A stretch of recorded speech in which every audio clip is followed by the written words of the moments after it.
નમસ્કાર મિત્રો, 57 દિવસની તમે મગફળી જોઈ રહ્યા છો. મગફળીની અંદર કોઈ પીળાશ નથી, કોઈ જીવાત નથી, કોઈ ફૂગ નથી, સોયા સારા છે, વિકાસ સારો છે, એના દાણા સિંગને સારા બેઠા છે અને અન્ય કોઈ પણ પ્રોબ્લેમ નથી. તો રમેશભાઈ, અમારા ખેડૂત મિત્રોને આવી મગફળી બનાવવી હોય તો તમે શું કર્યું? મેં બ્લેક અમૃત વાપર્યું. બ્લેક અમૃત વાપર્યું, બરાબર.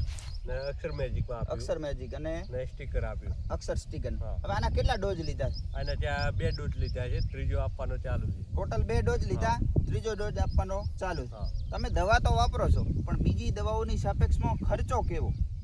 ખર્ચો એકદમ ઓછો. ખર્ચો એકદમ ઓછો. હા. અને બ્લેક અમૃતનો ભાવ તમને પોસાય? હા, બ્લેક અમૃત લીટરના 450 રૂપિયા. લીટરના 450 રૂપિયા. હા. બરાબર.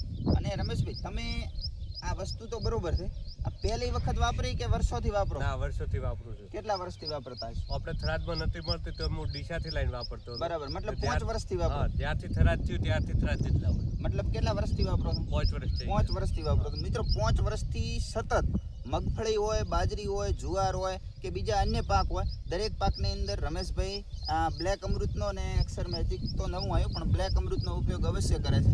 તો રમેશભાઈ, બીજા ખેડૂત મિત્રો તમારો વિડીયો કદાચ જોશે તો એવા ખેડૂત મિત્રોને તમે શું સલાહ આપશો? સારામાં સારું ઓછા ખર્ચે વધુ ઉત્પાદન લેવું તો આ આઈટમ વપરાય. બરાબર.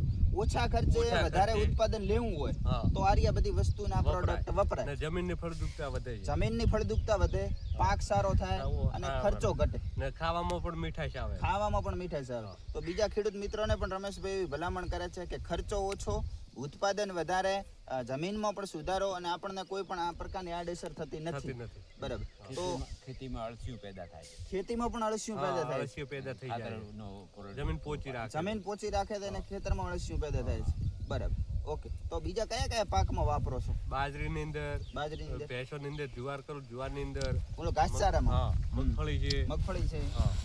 બીજા પાક લીધા નથી મેં. બીજા પાક લીધા નથી, હા. પણ તમે મૂળ મગફળી છે, ઘાસચારો છે અને બાજરી છે, હા. આ 3 પાકમાં છેલ્લા 5 વર્ષથી વાપરો છો? હા. ઘઉંમાં ગઈ વાપરો સાલ ઘઉં કર્યા હતા, વાપર્યું તો વાપર્યું છે. હા. બરાબર. તો તમને રિઝલ્ટ થી અને પ્રોડક્ટ થી સંતોષ ખરો? સંતોષ એકદમ. બરાબર. હા. તો આટલી માહિતી આપવા બદલ તમારો ખૂબ ખૂબ આભાર. અને હવે પછી નવા વિડીયોમાં આપણે નવા રિઝલ્ટ સાથે ફરીથી મળીશું નવા વિડીયોમાં.